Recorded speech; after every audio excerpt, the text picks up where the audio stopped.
जो खानदानी रईस होते हैं वो मिजाज रखते हैं नर्म अपना। तुम्हारा लहजा बता रहा है कि तुम्हारी दौलत नहीं है। जरा सा कुदरत ने क्या नवाजा, क्या आके बैठे थे पहली सफ में, अभी से उड़ने लगे फिजा में, अभी तो शोहरत नहीं है।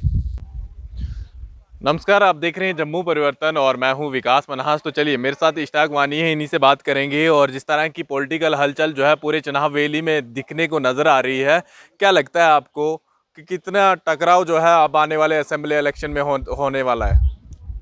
टकराव उसको बोलते हैं जब आगे कोई होगा, तो आगे आप किसी को देख नहीं रहे होंगे, सभी अपने अपने बिल में क्या फिर बैठे हैं कि छुपे हैं वो जानते हैं। अभी तो भारतीय जनता पार्टी का एक एक कार्यकर्ता हर पोलिंग बूथ पे जाके वहाँ के जो ज़मीनी हकीकत है उसको दरियाफ्त कर रहा है।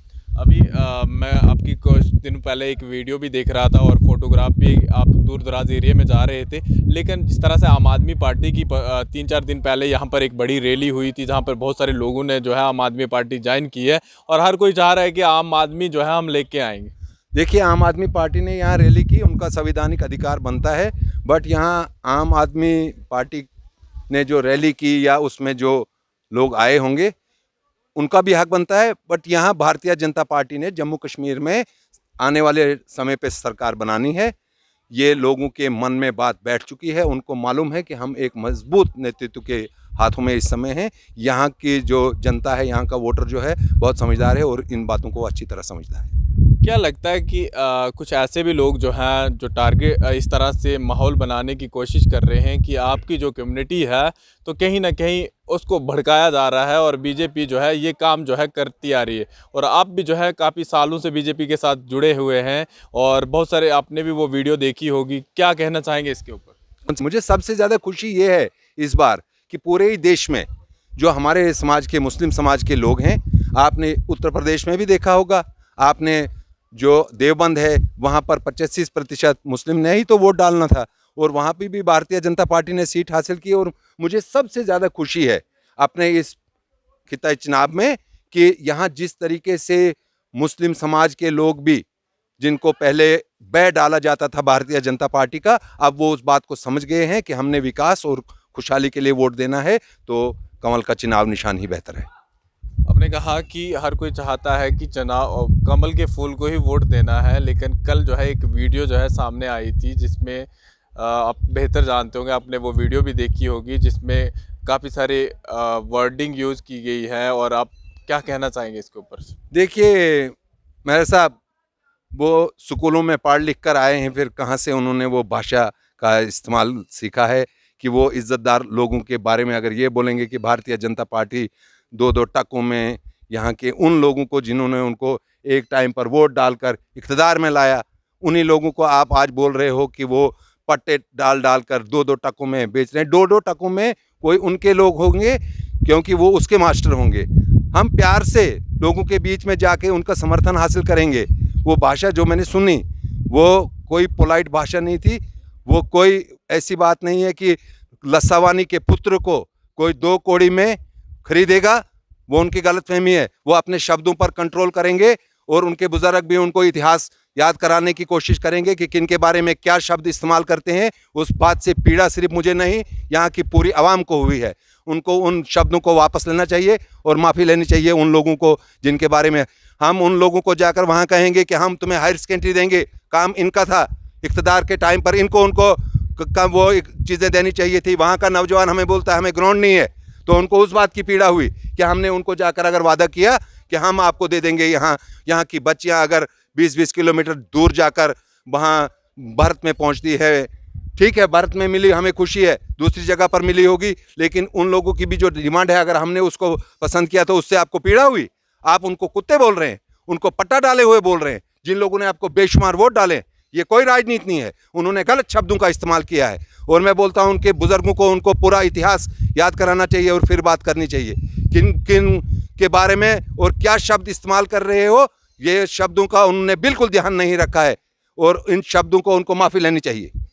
आपने कहा कि जो जिन शब्दों का इस्तेमाल किया गया है और इस तरह की राजनीति जो है हमेशा हम देखते हैं गर्मो गर्मी में रहती है, क्या लगता है आपको कि आने वाले चुनाव में जो है इससे भी ज़्यादा देखने को मिलेगी, या फिर ये चुनाव गर्मा गर्मी होगी मगर हम अभद्र भाषा का इस्तेमाल नहीं करेंगे।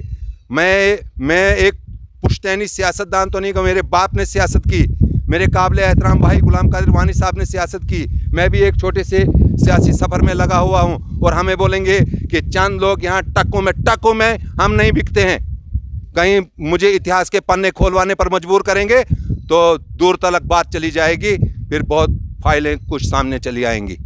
मैं किसी के ज़ाती ठेस पहुंचाने के लिए राजनीति नहीं करता हूं, लेकिन जो मुझे अपने लिए वो बात बुरी नहीं लगी, लेकिन उन लोगों के लिए ज़्यादा बात बुरी लगी कि जिन लोगों के बारे में वो ये बोल रहे थे कि उन्होंने भारतीय जनता पार्टी के पटे पहने हैं और उनको 2-2 टकों में खरीदा गया है। 2-2 टकों में कोई नहीं खरीदा गया है, ना खरीदा जा सकता है। भारतीय जनता पार्टी किसी को 2 टके में नहीं खरीदेगी, उनको अपने प्यार और विश्वास से खरीदेगी। ये कहीं इतिहास में तुम्हारा उसूल रहा होगा, तभी ये बात तुमने दोहराई है। अभी कुछ समय पहले जो है आम आदमी पार्टी भी ये कह रही है कि मतलब बीजेपी ने जो है ये सब चीज़ें जो है हमारे पंजाब को देखने के बाद जो है सीखी, बिजली फ्री, पानी फ्री और इस तरह के आश्वासन जो है। नरेंद्र मोदी जी से दुनिया सीखती है। केजरीवाल जी अच्छा काम करेंगे, हम उसकी भी सराहना करेंगे, लेकिन नरेंद्र मोदी जी से अमेरिका भी सीख रहा है।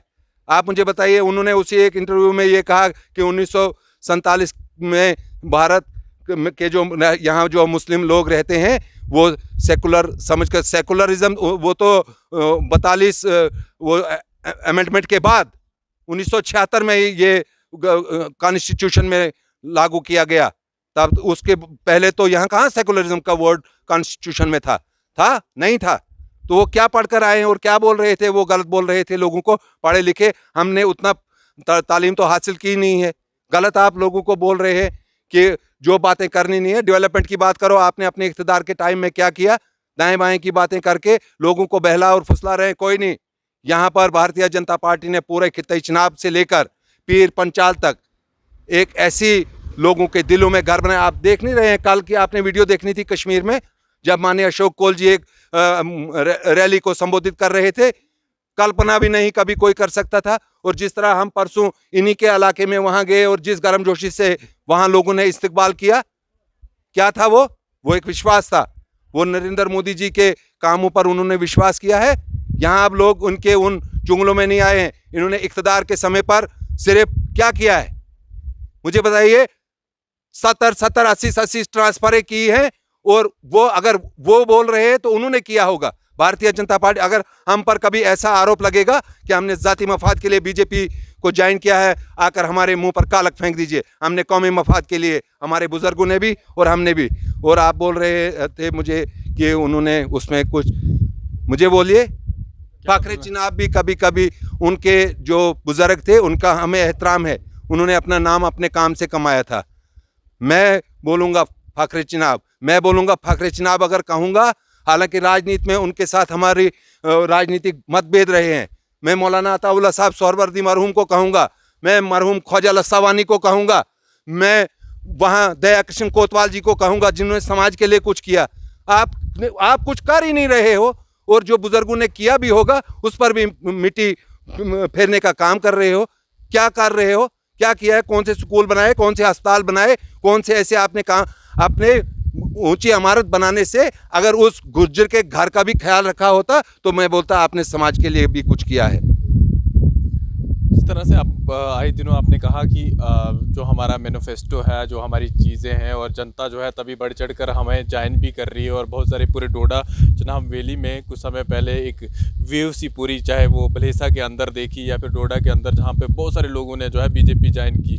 क्या लगता है आपको कि कितने सीटों के से आप जो है यहाँ जम्मू कश्मीर में अपने मुख्यमंत्री? मेरा साहब देखिए, सिर्फ वोटर ही नहीं, यहाँ के दिग्गज नेता लोग, काबिल एहतराम, काबिल इज़्ज़त देवेंद्र राणा जी जैसी शख्सियत, जो एक बहुत बड़े कद्दावर नेता, उन्होंने भी जब देखा कि आने वाले टाइम पर अगर हम लोगों का कोई काम कर सकते हैं तो केवल भारतीय जनता पार्टी है। सुरजीत सिंह सलाथिया जी जैसी शख्सियत, ऐसे ऐसे कई नाम लूँ। यहाँ गुलाम नबी आज़ाद साहब के भाई के बेटे ने भी मुनासिब समझा कि इसी ग्रोह में शामिल हो जाएं।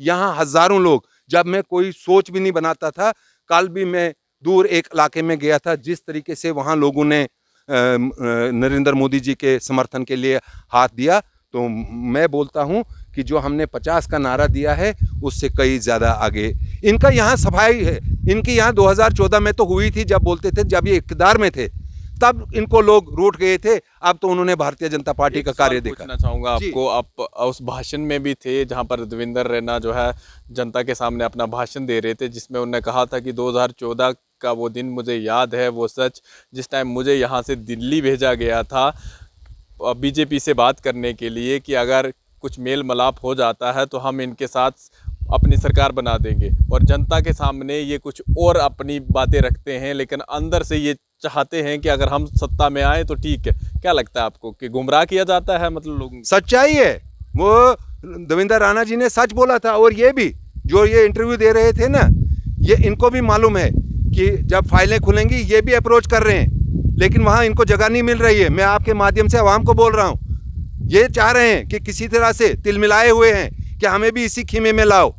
वहाँ तसल्ली हो गई है, काफ़ी वहाँ रगड़पट्टी माथे घिसे गए हैं, कुछ नहीं बनेगा, अब लोगों को गुमराह कर रहे हैं।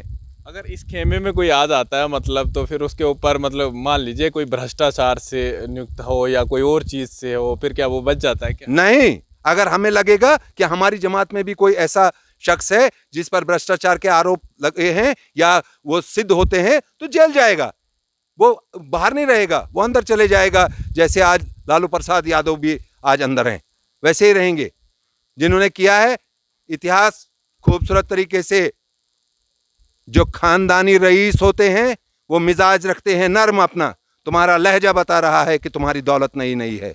जरा सा कुदरत ने क्या नवाजा, क्या आके बैठे थे पहली सफ में, अभी से उड़ने लगे फिजा में, अभी तो शोहरत नई है। चलिए, इन्होंने अपने शायरी से खूब अंदाज से ख़त्म किया है, और जिन लोगों ने इनके लिए जो भाषा का उपयोग किया था वो खुद जानेंगे, और इस इंटरव्यू के बाद जो है किस तरह की गर्मो गर्मी रहती है और पॉलिटिकल जो है हलचल जो है पूरे चिनाब वैली में देखने को मिल रही है। फिलहाल देखते रहिए जम्मू परिवर्तन, मैं विकास मनास, टोडा। मेरा नाम सर इम्तियाज़ अहमद है, और जो मेरी फ़र्म चल रही है वो है इम्तियाज़ इंटरप्राइजेज़ के नाम से। 8 सालों से इस फ़र्म को चला रहा हूँ मैं। ये मेरी फ़र्म यहाँ पे तोंदवा डोडा सिटी में है। तो मेरे पास जो मशीनरी है वो एग्रीकल्चर एंड हार्टिकल्चर के रिलेटेड है। इसमें सर हमारे पास जो है पावर टिलर आता है, वो फार्मर को ज़मीन खोदने के काम में लगता है। ब्रश कटर आते हैं हमारे पास, स्प्रे पंप्स आते हैं, प्लस जो इनका ऑल स्पेयर पार्ट है वो मैं पूरे सप्लाई यहाँ पे देता हूँ होलसेल में। तो मेरे जो आउटलेट्स हैं वो भद्रवा में भी है, और यहाँ पे किश्तवाड़ में भी है, पाडर में भी है। तो मैं यही चाहता हूँ कि जो फार्मर हैं वो आइए यहाँ पे, और सस्ते दाम में उनको मिलेगा, और ऑनलाइन पे भी वो मंगवा सकते हैं। ऑनलाइन पेमेंट करें तो घर बैठे बैठे उनको डिलीवरी मिल सकती है।